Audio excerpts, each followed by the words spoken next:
got a special treat for you. I don't know if you're going to be able to hear it, but you will in school.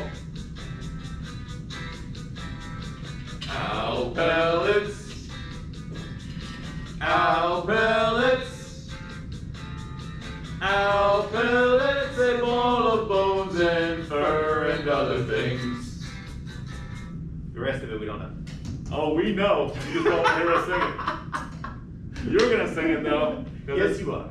It's one of those songs that is going to get stuck in your head and you're going to complain to the two of us, be like, oh my God, I can't get that song out of our head. But, owl pellets, here we go.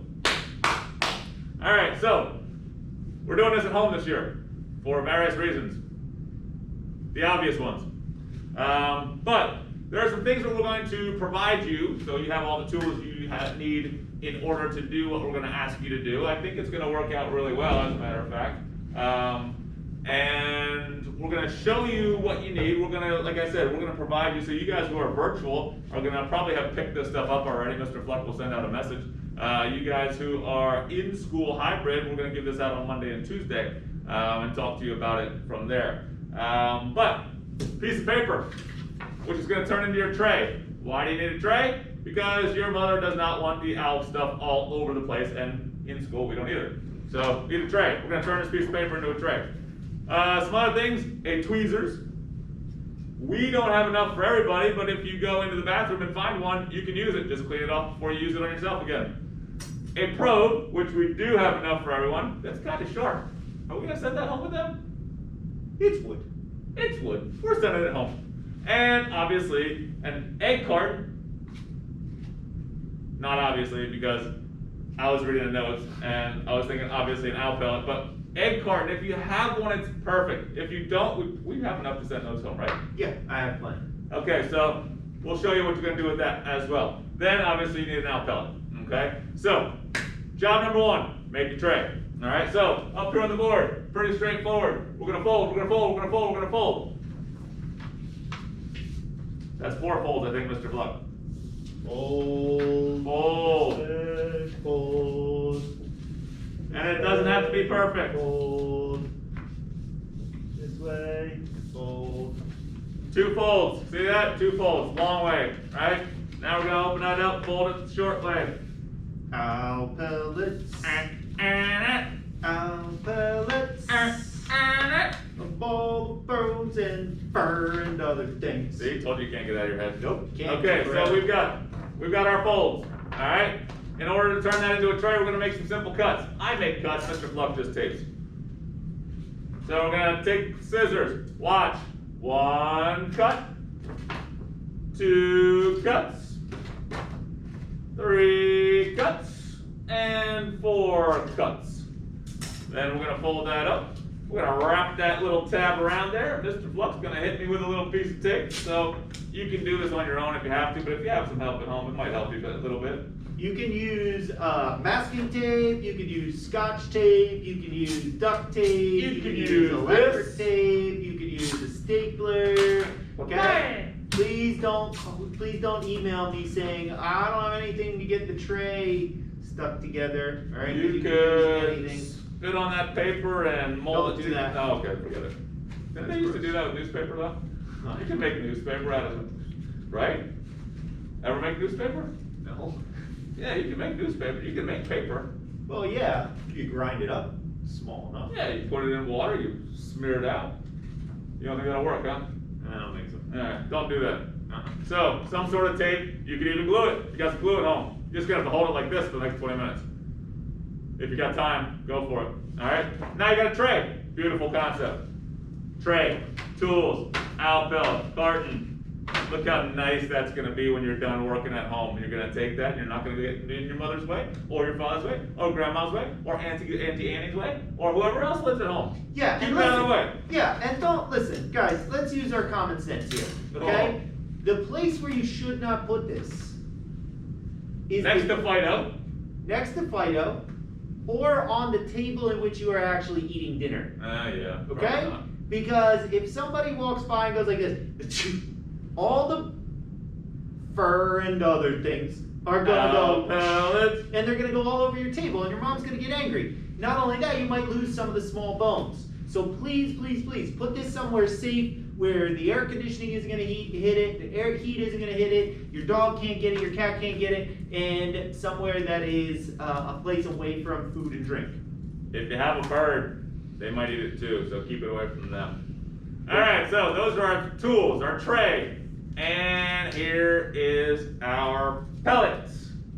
It is clean, so relax. Good golly gracious, it goes from the woods to somebody who picks it up, to send it to a company, and they run it through a sterilizing process of heat and water and probably some sort of chemical. Yeah, and after this video, you're actually going to watch a little video of Mike Grow. Dirty Jobs guy, if you've ever seen that. He actually was an owl pellet collector the one day. So you're going to see that. So I'm going to walk to the back side of the camera. Mr. Miller, you're going to take that apart? I am. I'm going to walk to the back side, so I'm going to be the cameraman. I might even put it in my mouth for you, Mr. Fluck. What do you think about that?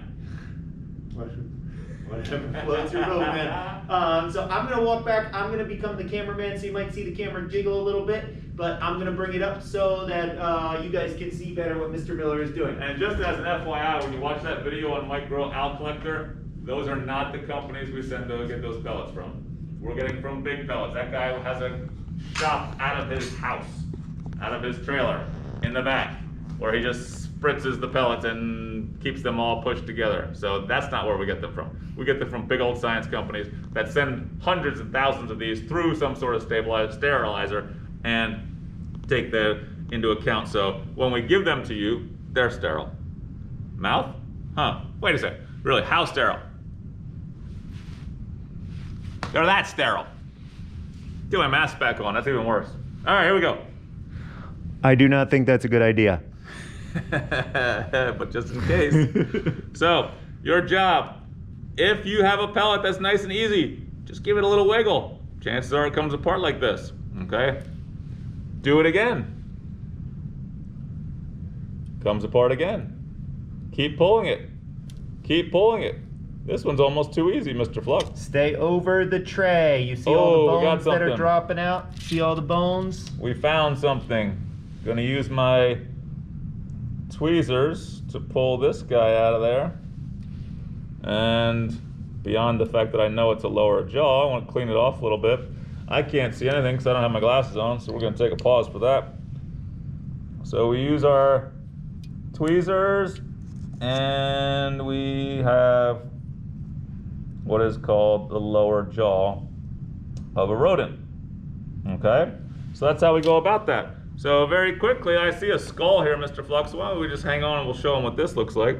So again, we're going to keep pulling apart. We're going to look for the kind of easy places that allow you to pull the bones without breaking them. There's a bone in there, I can see it. Got that bone. Going to clean it out a little bit.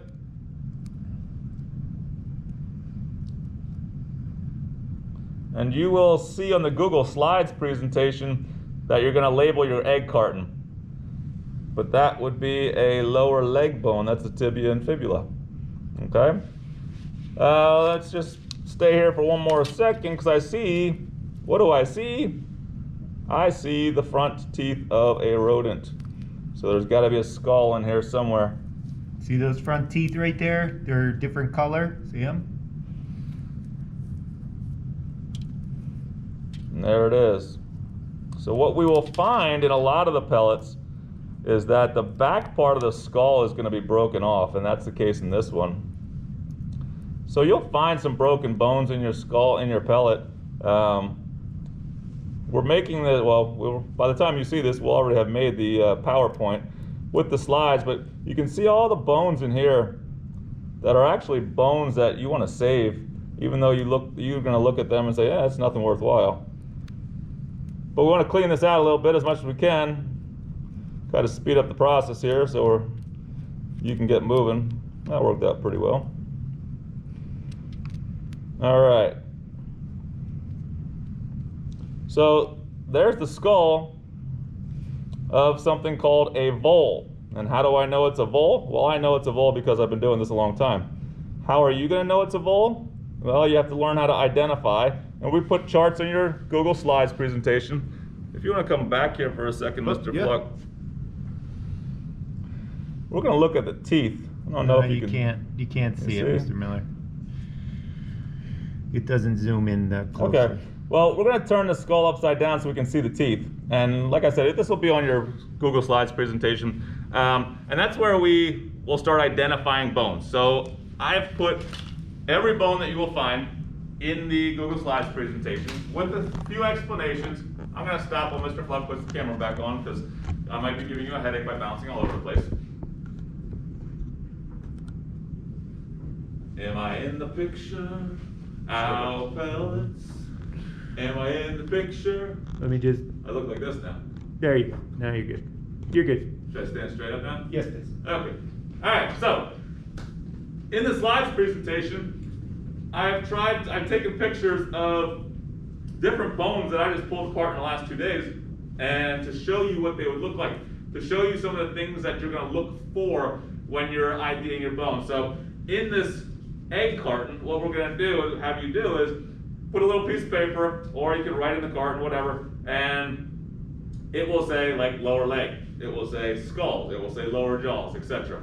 And that's where you're going to keep as you find your bones, you're going to put them in that egg carton, and that's where you keep organized. Okay, so it's just an organizational tool. So when you start working, and we've seen this in the past, right? We start working, we have them all apart, and then we have kids do this. So they have it all separate, and they do this at the end of the day. They put it all back, and then you